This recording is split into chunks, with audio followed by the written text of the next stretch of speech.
Light the fuse, bring the boom. Let's go ignite, elements collide in a flash of light. And you feel the boom, that means it's time. Light the fuse, bring the boom. Dynamite, let's go ignite, elements collide in a flash of light. And you feel the boom, that means it's time. Light the fuse, bring the boom. Dynamite. What's up, everybody? This is Mike Davis, Eater Black, Professor of Women Wrestling. Welcome to my review of Wild Women Wrestling Season 2, Episode 21. Right here on the PW Zone. I know I said I gotta have this uploaded by Monday or Tuesday, but the last couple of days I've been running around with my head cut off. So you gotta understand that. First off, we start off the show with the last call. Reno Ray and Wrecking Ball. And Wrecking Ball said that the only people they want to hear is only thing they want to hear is themselves talk. I completely agree. When I hear you guys talk, then Demon McLean cutting you guys off, talking over you while you're trying to talk business. And that business is running away, saying, "Hey, time and time again, we had proven that we've been one of the best, if not the best tag team in WoW, and we deserve a WoW Tag Team Championship match against the Tonga Twins." And lo and behold, out comes the Tonga Twins. And they said, "Hey, we beat the guys once, we can beat it again, and again, and again." And they say, "Hey, why not wait till later on tonight? We can give you this title match right now." And they stormed in the ring while the last call runs away, and we gotta get that title match later on tonight in the main event. Tonga Twins, last call, Wild Tag Team Championships on the line. Speaking of tag team matches, we move on to the first match of the night, the last match of the quarterfinals of the trio tournament. We have Los Bandidas and Tormenta alongside the world's great attorney Sofia Lopez, known as Los Clan Latinas. And they be teaming up against Keta and the Mighty Mice, Sugar and Spice. Now, I gotta go off on a little bit. They said on the commentary, mainly McLean said on the commentary that they were approached by Keta to be part of the tournament again and team up with them, going up against a lot of Los Clan Latinas, and he allowed it for some freaking reason. They said that they talked backstage, which again would have been better if we saw that backstage. We actually saw clips backstage of them talking, and also, this doesn't make any sense. I'm sorry, but this is dumb booking. I mean, no offense to to the superheroes. I like Keta, I like Stubby Slaves. I started to like the Mighty Mice, but this was not a good way to handle this situation. This is why I say that WoW does not know how to do their tournaments at all. But it's just a slap in the face for all the women on the roster that had a chance to be part of the tournament. Also, you could have easily put Fab 4 in the tournament, have Penelope Pink and Maya Suhi in the tournament. Or you could make a round robin match. If you want to have Maya Mice still in the tournament, still make it round robin. Plain and simple. It's a slap in the face for Exile, the woman that that beat the Mighty Mice. It's Stevie Slaves. So what's the point? What? It's still just dumb booking. I'm sorry, it's dumb booking. But anyway, it's not gonna take away from me from watching joining the match, because it was a good matchup. It was the first time ever that 6 Latinas had win the match, and I did not know that Keta was part Latina. Like that was news to me. So that was cool. Keta was coming in just start off hot with drop kicks and hurricanes. Spice, Sugar and Spice taking out Tormenta. Spice hitting a splash and on drag. Yeah, Sugar coming in with hurricane. Has to take down and sunset flip power bomb. At one point you had Vivian Rivera with having I think it was either Sugar or Spice in a Gloria bomb position, and both Tormenta and Sylvie came in and hit a double bulldog with a cool tool team move. And with this being the first time we see Los Bandidas and Tormenta team up, is they work well together. I honestly thought there was gonna be some tension between them because both of them are clients to Sofia Lopez, but they actually did pretty well as a team. Same with Keta and the Mighty Mice. I wouldn't be surprised if you have Stevie Slays and Keta and the Mighty Mice have like a 4 group faction. Have have them going against the Fab Four. You have a good guy faction over here with the Mighty Mice and the Blue Busters taking out the Fab Four. I wouldn't mind seeing that. But you had Sylvie Sanchez would hit a huge spinning sidewalk slam to Sugar. At one point, you had Spice hit a Hurricane from the top rope to Vivian Rivera, and then they could do a triple suicide dive, but they got stopped by Los Bandidas and Tormenta. Keta had Tormenta in a triangle choke, but Los Bandidas stopped her right away. They took her out of the ring. They took out Sugar, hitting a double vertical suplex, and Tormenta hit a top rope Miura, face first, knees first to the face of Sugar. 1, 2, 3, and Los Clan Latinas move on to the semifinals, and they are going to be against Exile in that match. And I gotta tell you, they're gonna be a tough matchup for Exile. Now I know Exile have been teamed up longer than Los Clan Latinas. Obviously, this is the first time we've seen these three at the trio, but you have someone like Tormenta who has been dominating, and while yes, he lost most of her matches, but he has been dominating, like dominant force. And even in losing efforts, he still remains as one of the most feared competitors in WoW. So I think Exile could have a lot of work cut out for them. But I don't think that'd be Los Clan Latinos move on to the finals. I still believe that Exile will move on to the finals and hopefully win the trio tournament. Because anyone that deserves the trio tournament more is Exile. I'm not just saying that because I'm friends with Zenzus and them. I really do think that Exile has what it takes and the more deserved to be the winners of this tournament, straight up. But Los Clan Latinos will win the semifinals. They will up against Exile, and of course, the other side of the bracket, we have Team Spirit going against the Brat Pack in the second. That would be the first quarterfinal matchup, the semifinal matchup that could be happening next week. And speaking of Team Spirit, we head backstage and we see Team Spirit, Coach Cat Benelli, Ariel Sky, and Pep Wiley, and they introduced a new member potentially, and her name is Sasha Sparks. And they said that they listened to Coach, and they brought in Sasha Sparks to have her be part of the tournament, and have Coach be a full-time coach, have her be sitting on the ringside and coach them to victory.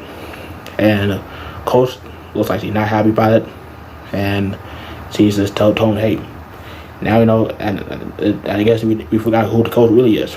And she walks off on Team Spirit and Sasha Sparks.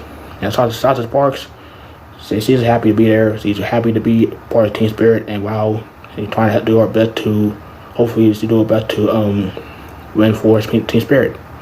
I don't know who could be part of the tournament, like who could be teamed up for Team Spirit next week. I do know because I got the tapings, but I don't know how it's just gonna work out in the long run. But looking forward to see what happens next with the Team Spirit as they take on the Brat Pack next week in the trio tournament semifinals. Still backstage, and we see Haze getting her for a matchup, and she gets approached by the Heaven Metal Sister Fury, and she gives Haze a guitar pick, and Haze like, will I get DQ if I use this in the match? And Fury's like, no, it's not for use, it's for good luck. And we see good luck for on your match. And Webber Hayes could need it, because he could be going against the great cardio Gloria. And it was a pretty good matchup between Gloria, and Webber Hayes. Early on, Webber Hayes started off hot. At one point, counterattacked by Gloria into the drop kick, and an arm drag, and a body slam. And also later on, she hit the senton. She called the Jagular Pill. Shout out to Atlanta Morissette. Gloria trying to take advantage by raking the eyes of Webber Hayes, but even then, Webber Hayes still coming back, attacking, hitting Gloria with an insecurity. And at one point, Gloria did take advantage, hitting her with backbreakers and jawbreakers, and at one point trying to do the Webber Annihilator, but she gets stopped by Webber Hayes, and Webber Hayes counters her with Boston Crab. And then Webber Hayes comes back and making her come back, hitting her with clotheslines, and also hitting sliding. Gloria was in sitting position, and Webber Hayes is the clothesline, and she calls the Waxy drop.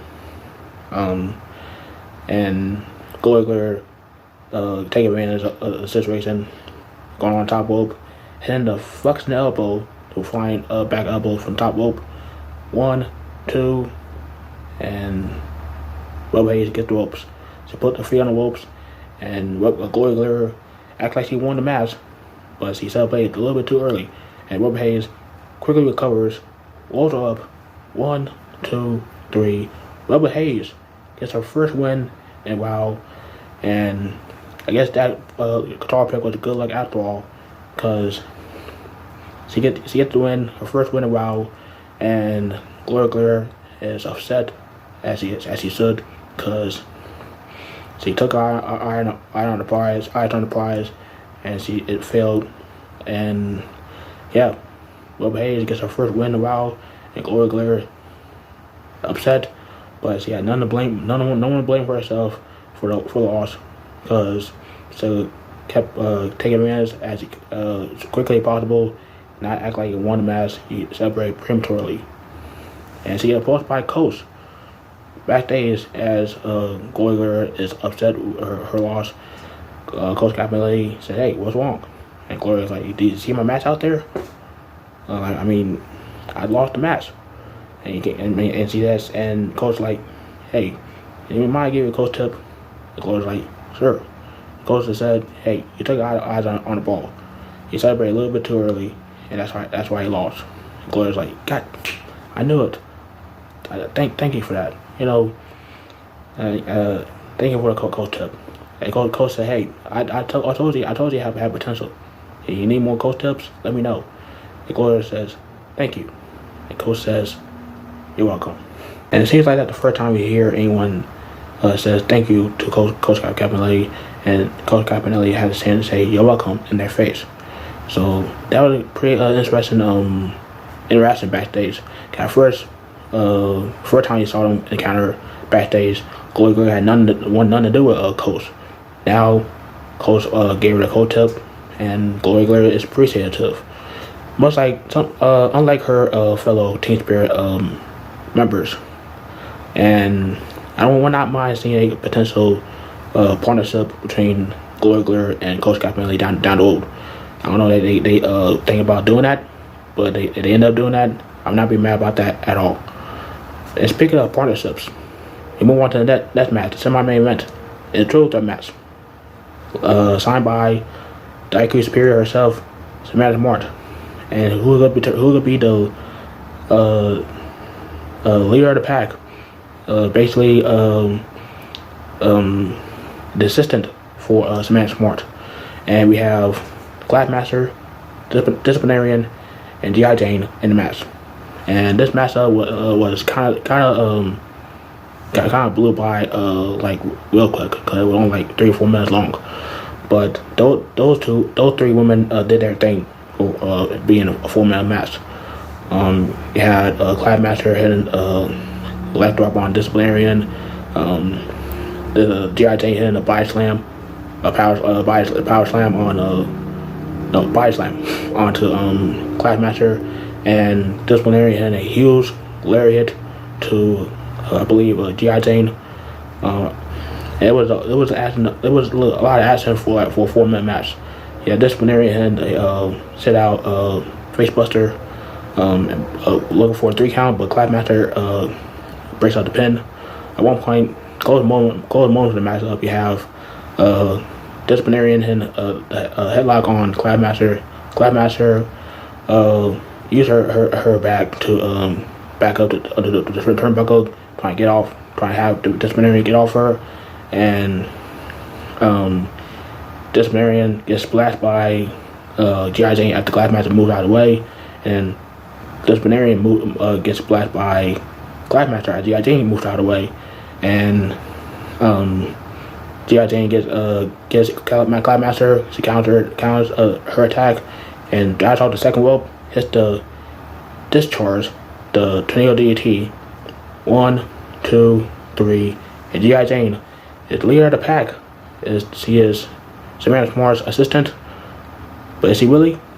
Because after the match, both Disciplinarian and Classmaster attack G.I. Jane, and this is the plan all along for Samantha Smart. She knew that was going to happen, and she assigned Classmaster and Disciplinarian to attack G.I. Jane. 2-on-1 attack, but G.I. Jane finds a way to take out both Classmaster and Disciplinarian with a double clothesline, taking both women out, and she stands tall, not only winning the match, not only being leader of the pack, but being the last woman standing in the ring. And for that, I salute you.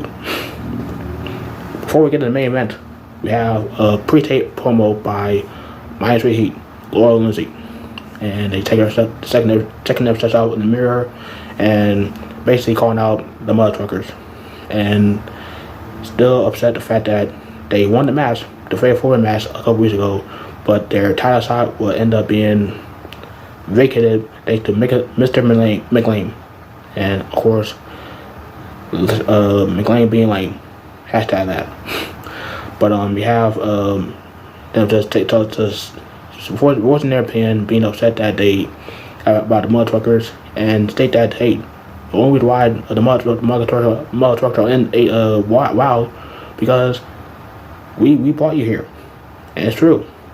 Benelia Pink handing the mother truckers tickets during last season after the mother truckers helped the Fab Four out with their car issues, and the rest was history.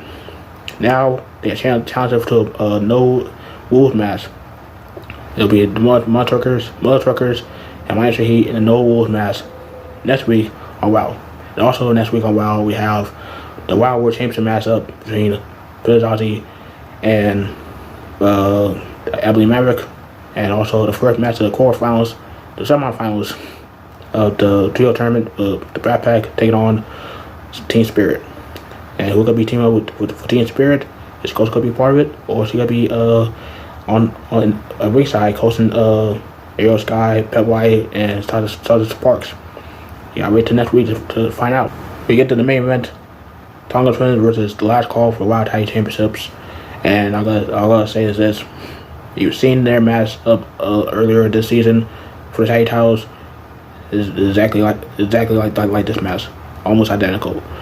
And the Tonga Twins retained the titles off of hitting the Tonga drop onto Wrecking Ball, and hitting the double clothesline, similar, kind of like a total elimination style clothesline, to win away 1, 2, 3, and still Wild Tag champions, the Tonga Twins. And in the alternate universe, the last call, all your new Wild Tag champions. But unfortunately, seems like that was not in the cards. And after this matchup, it was announced during the tapings of this half of season 2. Wrecking Ball announced her request for release for Wild Women Wrestling. So it sucks that she requested for release, but at the same time, I do understand. But I was gonna say it right now. Wrecking Ball was one of my favorites of WoW, and she was a lot of fun. She was very charismatic, and her and Raina Way were literally one of my favorite tag teams in a while. The Last Call were one of my favorites, and it was cool that they had them at a team, because I did not know I do not know how they go gel at a tag team, and they worked out pretty well. But Wrecking Ball, aka Heidi Hauser, she was. I know of Heidi Hauser, but I never really like watched her like that, while I watch on a weekly basis. I seen her wrestle on AEW Dark, seen her wrestle on Ring of Honor TV, seen her wrestle in various promotions like DBW, Deadline Pro Wrestling, and Mr. Pro Wrestling, but I never really had a chance to like sit down and watch her wrestle, whether it be on TV or live in person. And it was a lot of fun doing so, watching her in person alongside Brandon LA. And hopefully we see these two at a tag team outside of WoW, like Heidi and Ruby. But these two were a lot of fun, and it sucks that he's no longer gonna be part of WoW. But hopefully we see a lot more of Brandon LA as a single competitor, because I've been a fan of hers since the start of her career in WoW, when she was Venomous, back in the extra TV era of WoW.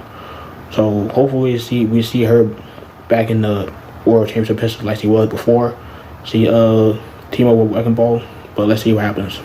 But yeah, that's my thoughts on WoW this past week's episode. Let me know down below what your thoughts on this episode was. They always upload matches and promos from this past episode, so check them out if you haven't already on WoW Superheroes YouTube channel. Like, comment, subscribe, tap the bell, you don't miss any of my videos.